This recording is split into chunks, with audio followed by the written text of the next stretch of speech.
In today's video, I'm going to show you how to enable Photoshop cloud background removal so you can get cleaner, more detailed cutouts with better edge accuracy. This is especially useful when you're working with hair, fur, glass, or soft fabric because Photoshop's cloud processing can deliver much more precise results than local device processing. If this tutorial helps you out, make sure to hit like and subscribe for more quick Photoshop guides. Alright, let's jump right in. First, let's set Photoshop to use the cloud engine by default. At the very top of Photoshop, go to Edit, then Preferences, and then click Image Processing. This is where Photoshop controls how Select Subject and Sky work in the background. Once the Preferences window opens, look for the section labeled Select Subject and Sky Processing. Inside that section, you'll see a drop-down menu for Select Subject. By default, it usually says Device, which is the faster option because it uses your computer's own hardware. But for better edge detail, click that drop-down and change it to Cloud Detailed Results. This tells Photoshop to send the selection task to Adobe's cloud servers for more advanced processing.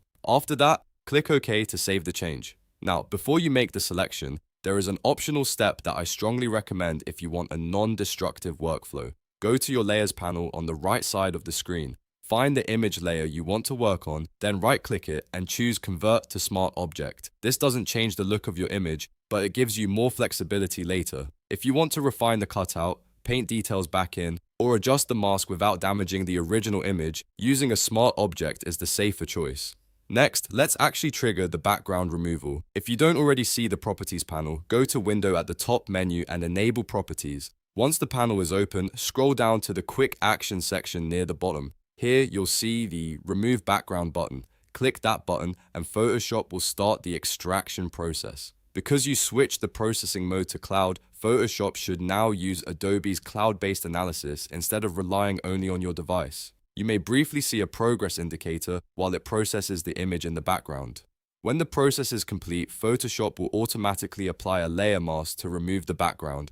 In most cases, you'll get a much cleaner outline around difficult areas like hair strands or semi-transparent edges. If needed, you can still refine the mask manually with the brush tool or the Select and Mask workspace, but the cloud result should give you a much better starting point. There is also an alternative method if you don't want to change your global preference permanently.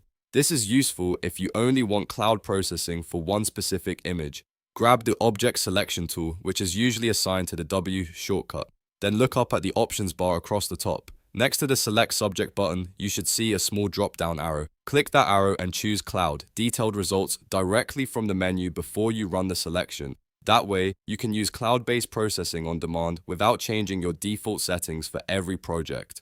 So to quickly recap, if you want Photoshop Cloud background removal, go into Preferences, switch Select Subject and Sky Processing to Cloud Detailed Results. Then use Remove Background from the Properties panel or choose Cloud manually from the Object Selection options. This gives you better results for complex cutouts and saves a lot of the time during editing. If this video helped, please give it a thumbs up and subscribe to the channel for more Photoshop tutorials, editing shortcuts, and workflow tips. Thanks for watching, and I'll see you in the next one.